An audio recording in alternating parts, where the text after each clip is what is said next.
Missy finally says it out loud in Season 6, Episode 15. Not that Sheldon annoys her. Not that she wishes she were smarter. Something much worse. Her parents forget to pick her up from school. She waits there for an hour, walks home alone, finds out Mandy had the baby, and practically everyone knew except her. Then when she gets angry, the family treats the anger like... That is the problem. Missy fires back with the sentence that explains almost her entire childhood. You've been forgetting me my entire life. And then she says everything is Sheldon.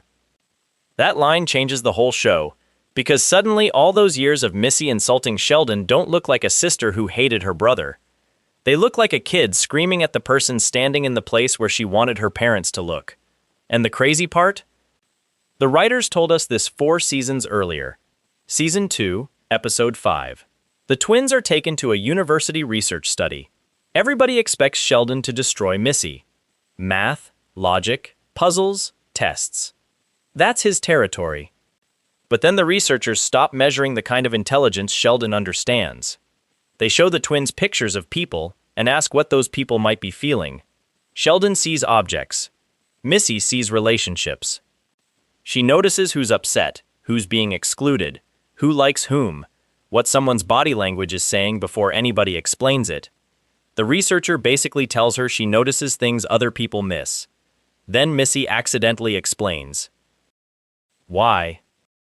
George and Georgie have football. Mary and Meemaw fuss over Sheldon. Everybody has somebody. The researcher asks Missy who is on her team. Nobody. It's just me. She says it casually. That's what makes it brutal. Because Missy was already used to it. There's a family dynamics idea called the glass child. It isn't a diagnosis, and Sheldon isn't being diagnosed with anything here. It's a framework for what can happen when one child requires so much attention that a sibling starts feeling transparent. The parents aren't necessarily cruel. They may love both children desperately, but their attention keeps passing through one child toward the one who seems to need more. Now go back to that research episode. Sheldon needs reassurance because he's different. Sheldon needs intellectual stimulation because he's gifted. Sheldon needs protection because normal situations overwhelm him. Missy? Missy makes friends. Missy understands people.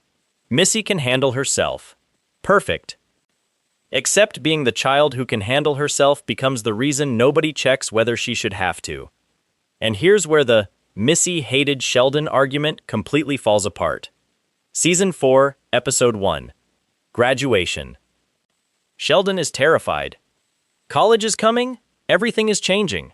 For once, all that intelligence can't save him because fear isn't an equation. Guess who understands him? Not Mary, not a professor. Missy? She realizes he's scared because she's scared too. She's heading into middle school. Their lives are changing at the same time. Her answer is basically, you can be scared and move forward anyway. And Sheldon listens. Not only listens, he stands in front of his graduating class and makes his speech about her.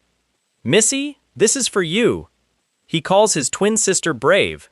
Think about that. The supposedly stupid sibling gives the genius the emotional insight he needs to take the biggest step of his life. That is not hatred. That's the tragedy.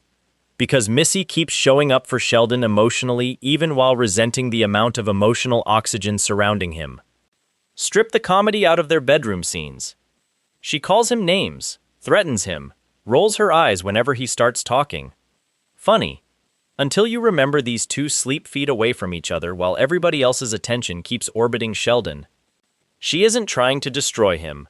Half the time she's translating the world for him. People confuse anger with absence of love. Missy's problem is almost the opposite. She understands Sheldon too well. And because she understands people better than he does, she can see exactly what his existence does to the balance of that house. That's the glass child pattern again. She isn't invisible because nobody loves her. She's invisible because everybody assumes she'll survive being invisible. Subscribe to Cooper Untold, because this family buried way more underneath the jokes than 7 seasons had any right to hide. Because now we reach Season 6. And this is where being overlooked stops being funny. Mandy goes into labor. Chaos explodes. Mary is dealing with the baby. George and Mary are barely holding their marriage together. Sheldon is devastated because his database failed. Everybody has a crisis. Then there's Missy, waiting outside school. Nobody comes. She walks home. The next morning she puts a note in George's lunch reminding him not to forget his daughter. It's written as a joke. Strip the laugh track. A 13-year-old girl is reminding her father she exists. Then she tries talking to Mandy. Mandy is exhausted. Missy tries talking about Mary and George. Nobody has the energy. Then Sheldon needs help coping with failure. Again, look at the pattern. When Sheldon hurts, adults mobilize. When Missy hurts, adults explain why everybody else is busy. So Missy finally explodes. She points out that Sheldon says obnoxious things constantly but gets away with it because he's special. Then comes the real confession. They didn't forget her once. In her mind, they've been forgetting her forever. She says she might as well be invisible. And one episode later, she disappears. That's not subtle. Season 6, Episode 16. Missy steals George's truck and runs away with Paige. Everybody sees the stolen truck, the recklessness, the disrespect, the danger. But listen to what Missy says before the family even realizes she's gone. Paige asks whether her parents know she's missing. Missy says they barely notice when she's there. There it is. She doesn't run away because she wants adventure. She runs away after years of believing her absence and her presence produce almost the same result. And here's the sickest irony. Once Missy disappears, everybody becomes obsessed with finding her. Mary calls people. George panics. The police get involved. Sheldon searches for clues. Suddenly, everybody is looking for Missy. She finally receives the full attention of the family because she's no longer in the house. That is the glass child dynamic pushed to its ugliest extreme. Being good doesn't get attention. Being independent doesn't get attention. Handling yourself doesn't get attention. So eventually the overlooked kid discovers something dangerous. Chaos works. And when the family gets Missy back, adult Sheldon calls what follows her difficult period. Of course he does. Because from Sheldon's perspective, Missy suddenly became difficult. From Missy's perspective, she finally became impossible to ignore.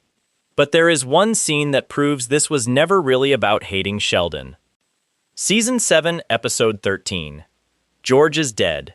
The jokes stop. Missy walks to her father's casket, and the show flashes back to one of their quiet moments together. Food. Her dad sitting beside her. Nothing spectacular. That's the point. She doesn't remember George buying something huge. She doesn't remember some massive speech. She remembers him sitting with her, being there. When she returns to the casket, she thanks him. Then, I love you. That's what Missy wanted the entire time. Presence. Not genius. Not trophies. Not special treatment. Somebody on her team. Now jump forward to The Big Bang Theory. Season 11, Episode 23. Adult Georgie tells Sheldon what happened after George died. Sheldon went away. Mary fell apart. Georgie describes Missy as a teenager who was struggling too, while he stayed behind helping hold the family together. And Sheldon is stunned because he genuinely didn't understand how bad things had become. Georgie tells him why. Everybody protected Sheldon. Again.